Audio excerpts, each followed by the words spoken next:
नमस्कार, स्वागत है आपका बिहार समाचार में। बिहार वालों के लिए बड़ी खबर है। तेजस्वी यादव ने बिहार में फिर से नौकरी देने के लिए बड़ी घोषणा कर दी है। तो वहीं किसानों का कर्ज माफ किया जाएगा। साथ ही तेजस्वी यादव ने समान काम समान वेतन के साथ ही पुरानी पेंशन योजना को लागू करने का ऐलान कर दिया। और इतना ही नहीं, बीजेपी के लिए बड़ी मुसीबत है। तेजस्वी यादव ने बीजेपी को फिर से बड़ा झटका दे दिया है। तो वहीं मुख्यमंत्री नीतीश कुमार जी भी केंद्र सरकार को बड़ा झटका देने वाले हैं। मुख्यमंत्री नीतीश कुमार जी से कई राज्यों के मुख्यमंत्री मिलने के लिए आ रहे हैं। साथ ही गरीबों के लिए मुख्यमंत्री नीतीश कुमार जी और तेजस्वी ने बड़ा ऐलान कर दिया है। तो आज की बड़ी खबरों पर बात करने से पहले आपसे एक छोटी सी अनुरोध है, कृपया वीडियो को एक प्यारा सा लाइक अवश्य कर दीजिएगा। आपका लाइक करना ही हमारी मेहनत का फल होता है।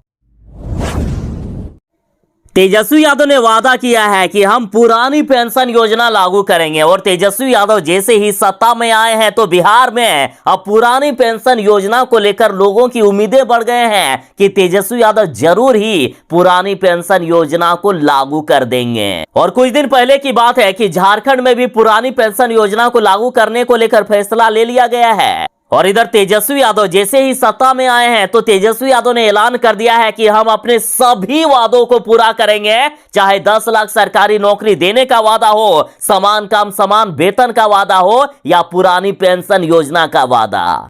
और बिहार की जनता की माने तो बिहार की जनता पूरी उम्मीद जताए बैठी है कि तेजस्वी यादव हमें धोखा नहीं देंगे, वे अपने सभी वादों को पूरा करेंगे। और अब तो तेजस्वी ने भी घोषणा कर दी है कि वाकई हम अपने सभी वादों को पूरा करेंगे। तो आखिर क्या क्या वादे पूरे होने वाले हैं? तो देखिए, सबसे बड़ा वादा ये कि किसानों का कर्ज माफ कर दिया जाएगा। एक तरफ जहां किसानों का कर्ज माफ होने वाला है तो वहीं बिहार वालों को जल्द ही 10 लाख सरकारी नौकरियां मिलेगी। तो वहीं शिक्षकों को समान काम समान वेतन दिया जाएगा। साथ ही नियोजित शिक्षकों को नियमित करने का भी वादा तेजस्वी यादव ने किए हैं। और इतना ही नहीं, जब तक नौकरी नहीं लगेगी, रोजगार नहीं मिलेगा, तब तक बिहार के बेरोजगार युवाओं को 1500 रुपए बेरोजगारी भत्ता दिया जाएगा। और भी कई बड़े वादे किए हैं तेजस्वी यादव ने और इन सभी को अब पूरा करने का समय भी आ गया है। मुख्यमंत्री नीतीश कुमार जी और तेजस्वी यादव कह रहे हैं कि केंद्र सरकार सीबीआई का दुरुपयोग कर रही है और हमारे सत्ता में आते ही हमें फंसाने का चाल चला जा रहा है केंद्र सरकार के द्वारा। और तेजस्वी यादव ने तो विधानसभा में भी कह दिया है, सीबीआई, ईडी और इनकम टैक्स का केंद्र सरकार दुरुपयोग कर रही है। और अब बड़ी खबर आ रही है कि बिहार में सीबीआई की अब नो एंट्री हो सकती है। बिहार में सीबीआई को बैन किया जा सकता है। और वैसे देखा जाए तो अभी देश के 9 राज्यों में सीबीआई की नो एंट्री है, सीबीआई को घुसने नहीं दिया जाता है। और अब बिहार से भी सीबीआई की नो एंट्री यानी सीबीआई पर प्रतिबंध लगाने की मांग हो रही है। और अब तो आरजेडी के वरिष्ठ नेता शिवानंद तिवारी ने भी कह दिया है कि जिस तरह से देश के 9 राज्यों ने सीबीआई की नो एंट्री लगा रखी है, उसी तरह से बिहार से भी सीबीआई पर प्रतिबंध लगाए जाए ताकि हमें केंद्र सरकार परेशान ना कर सके। साथ ही आपको बता दूं कि इन राज्यों में सीबीआई की एंट्री पर बैन है। और ये राज्य हैं पश्चिम बंगाल, छत्तीसगढ़, राजस्थान, पंजाब, महाराष्ट्र, केरल, झारखंड और मेघालय।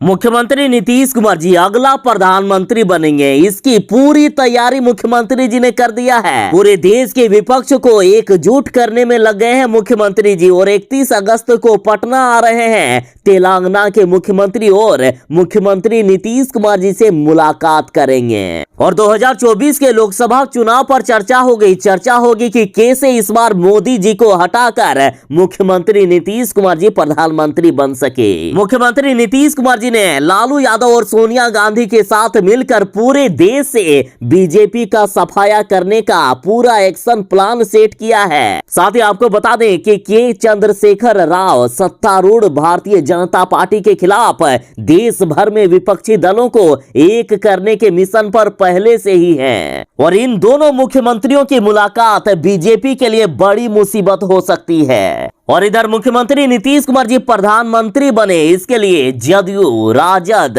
महागठबंधन के सभी दलों ने अभी से ही काम करना शुरू कर दिया है। देखिए, जदयू के नेता कह रहे हैं कि चाय वाले का बेटा प्रधानमंत्री बन सकता है, एक चाय वाला प्रधानमंत्री बन सकता है तो एक वैद्य का बेटा भी बनेगा प्रधानमंत्री। और इधर लालू यादव के दोनों बेटों ने ऐलान कर दिया है कि नीतीश कुमार जी हमारे चाचा हैं और इनको हम प्रधानमंत्री बनाकर रहेंगे, चाहे इसके लिए हमें कुछ भी करना पड़े।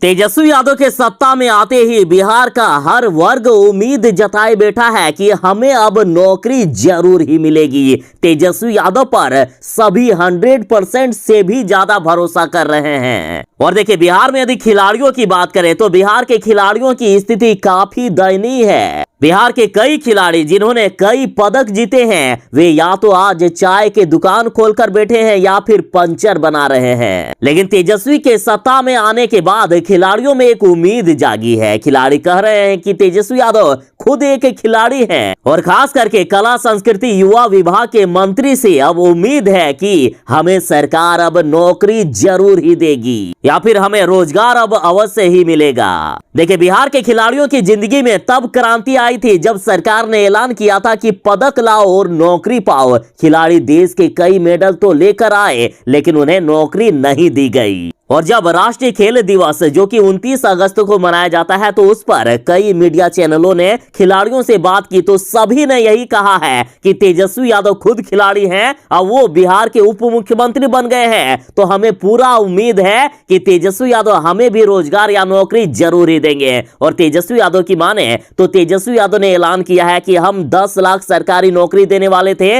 मुख्यमंत्री जी ने इसमें से 10 लाख रोजगार बढ़ाकर इसे 20 लाख तक कर दिया है। बिहार के हर वर्ग को रोजगार और नौकरी मिलेगी।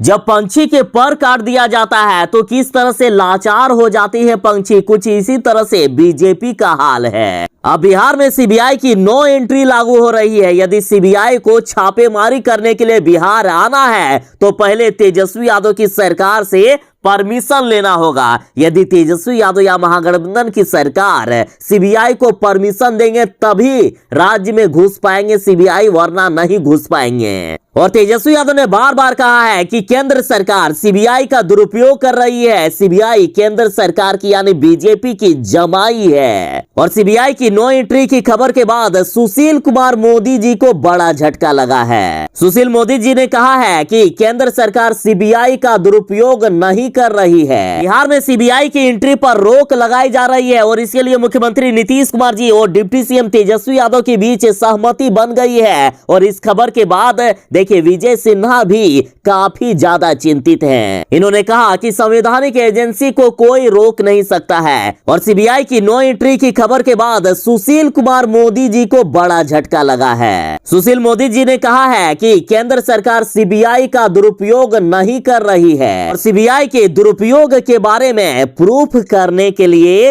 राजद ने मोदी जी का एक वीडियो भी शेयर किया है। जरा आप ये वीडियो देखिए।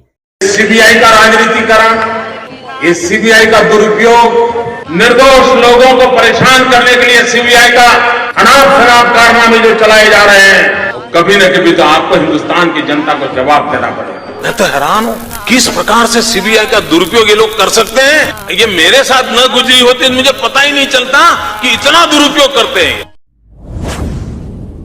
मुख्यमंत्री नीतीश कुमार जी ने तेजस्वी यादव के साथ मिलकर जब से सरकार बनाई है तब से बीजेपी की भूख प्यास चैन सब कुछ समाप्त हो गया है। पिछली बार बीजेपी ने मुख्यमंत्री नीतीश कुमार जी को किसी तरह से बहला फुसला कर या बेवकूफ बनाकर राजद से गठबंधन तोड़कर अपने में शामिल कर लिए थे। लेकिन फिर से मुख्यमंत्री नीतीश कुमार जी को गलती का एहसास हुआ और फिर राजद में चले गए मुख्यमंत्री नीतीश कुमार। तो अब बीजेपी को लगता है कि चलो एक बार ट्राई मार कर देखते हैं कि कहीं मुख्यमंत्री जी फिर से हमारे साथ आ जाए। तो इस पर जदयू नेता उपेंद्र कुशवाहा ने कहा है कि चाहे कितनी भी नाक रगड़ ले बीजेपी वाले, चाहे कितनी भी हाथ पैर मार ले, लेकिन बिहार में अब बीजेपी की दाल नहीं गलने वाली है। बिहार में जब से बीजेपी और जदयू का गठबंधन टूटा है तब से भारतीय जनता पार्टी के नेता सत्ता पक्ष पर हमलावर हैं। कभी ये लोग जदयू के आरजेडी में विलय का दावा कर रहे हैं तो कभी जदयू का तोड़कर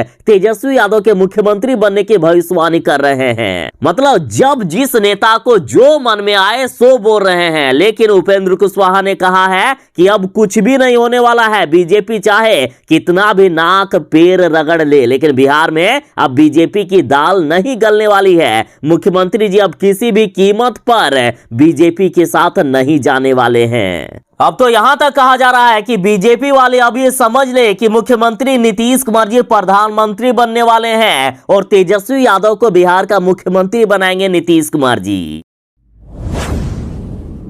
कांग्रेस ने कहा है कि मोदी सरकार कहती है कि हम दो हमारे दो, तो दो दिल्ली में राज कर रहे हैं और इनके बाकी दो महंगाई और बेरोजगारी है। कांग्रेस ने कहा है कि मोदी जी जानबूझकर देश में महंगाई बढ़ाए हुए हैं और 2 करोड़ सालाना रोजगार देने का झूठा वादा करके मोदी जी ने देश की जनता को और भी बेरोजगारी की आग में ढकेल दिया है। कांग्रेस के राष्ट्रीय प्रवक्ता ने महंगाई और बेरोजगारी पर कहा है कि सरकार ना तो इसे कम कर रही है और ना ही स्वीकार कर रही है, लोग इससे परेशान हैं। कांग्रेस ने कहा है कि देश में महंगाई बढ़ी है, इसका मुख्य कारण है पूंजीपतियों के हाथों मोदी जी ने सब कुछ बेच दिया है और आज खाने पीने की चीजों पर भी जीएसटी लगा दिया गया है, जिसके कारण खाद्य पदार्थ भी महंगे हो गए। कांग्रेस ने कहा है कि मोदी जी जानबूझकर ये सब कर रहे हैं। साथ ही कांग्रेस ने कहा कि बेरोजगारी की क्या स्थिति है ये किसी से आज छुपा नहीं है। कांग्रेस ने कहा है कि जब कांग्रेस की राज थी या आज से पहले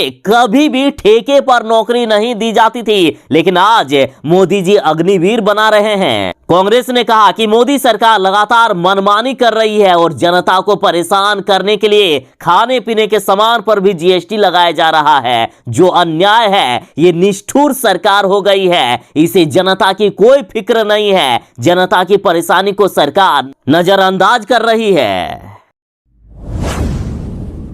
बड़ी खबर आ रही है, बिहार सरकार के मंत्री सुरेंद्र यादव ने अधिकारियों को धमकी दे दिए हैं। उन सभी भ्रष्ट अधिकारियों को धमकी दी गई है जो पैसे लेकर काम करने का काम करते हैं। सहकारिता मंत्री ने ये बातें उन कर्मचारियों के लिए कहा है जो काम करने के लिए पैसों की डिमांड करते हैं। मंत्री ने कहा है कि मुझे जरा सा भी भनक लगाना तो समझ लीजिए कि उनका काम तमाम है। मंत्री सुरेंद्र यादव ने कहा है कि सब जानते हैं कि हम कैसे महीन नेता हैं, बताने की जरूरत नहीं है, तरे तरे काट देते हैं और वह सोए ही रह जाता है। मंत्री जी ने कहा कि यदि मैंने सुना या मुझे भनक भी लगी कि कोई अधिकारी किसी से काम करने के लिए पैसे की डिमांड किया, तो वो अधिकारी सोए ही रहेंगे और सुबह उनका पद से हटने का लेटर उनके पास पहुंच जाएगा, उनका काम तमाम हो जाएगा। बिहार में बाढ़ एक बार फिर से तबाही मचा रही है। एक तरफ जहां मुंगेर में गंगा भीषण तबाही मचा रही है, लोगों का घर द्वार डूब गए हैं, कई गांव डूब गए, लोग लगातार पलायन करने को मजबूर हैं। अपने घर द्वार को छोड़कर लोग सड़कों के किनारे प्लास्टिक तान कर रहने को मजबूर हैं। तो इधर भागलपुर में भी गंगा विकराल रूप धारण कर लिए हैं। 15,000 से भी ज्यादा लोग बेघर हो गए हैं। 3 गांव डूब गए, रास्तों में भी पानी भरा है। लोग अपने घर को छोड़कर दूसरे जगह पर यदि सुरक्षित स्थान पर जाने की सोच रहे हैं तो वो भी नाव से जाना पड़ रहा है। बिहार में एक बार फिर से बाढ़ के आगे बेबस दिख रही है जिंदगी। देखिए किस तरह से नाव के सहारे लोगों का पलायन हो रहा है। जरा तस्वीरों में देखिए कि किस तरह से गरीबों की झोपड़ियां डूब गई है और पक्के मकान वालों को थोड़ा सा राहत है, लेकिन जिन गरीबों के कच्चे मकान है, झोपड़ियां हैं, वो लोग तबाह हो गए हैं। घर के अंदर अब सांप बिच्छू भी तैरने लगे हैं। देखिए किस तरह से इनके घर में नाव आया है, घर के अंदर नाव में लोग सवार होकर जा रहे हैं किसी सुरक्षित स्थान पर। तो बिहार के कई जिलों में बाढ़ एक बार फिर से तबाही मचाए हुए हैं और सरकार से उम्मीद है कि सरकार लोगों की मदद करेंगे।